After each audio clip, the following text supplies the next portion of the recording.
استذكارا لأرواح شهيدات وشهداء مجزرة شنقال 3 آب، ونحن في هذا المكان من أجل أن نستذكر شهداءنا.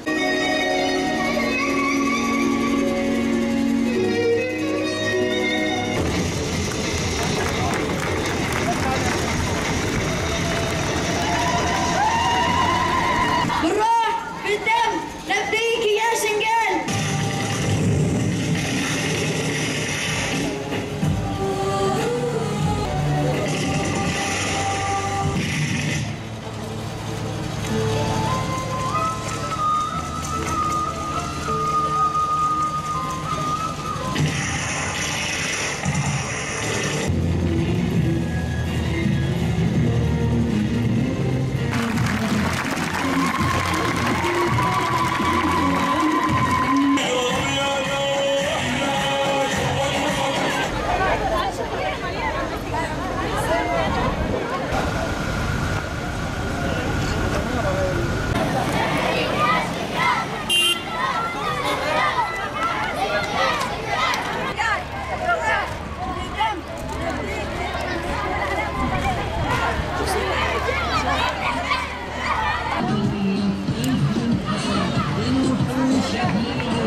بيان للرأي العام العالمي نشكر حرص كافة المشاركين اليوم على استذكار هذا اليوم الأليم من تاريخ البشرية المعاصر من سفك دماء وانتهاك حرمات وتشريد وتهجير وسفك النساء ودمار وتخريب بحق أبناء الكرد اليزيديين على يد تنظيم داعش الإرهابي وبالتعاون مع مؤيده من حزب العدالة والتنمية المتمثل في شخص أردوغان كونهم عملة بوجه واحد. كما نطالب كافة الجهات المعنية لعد قضية شنقال ونسائها كارثة وجريمة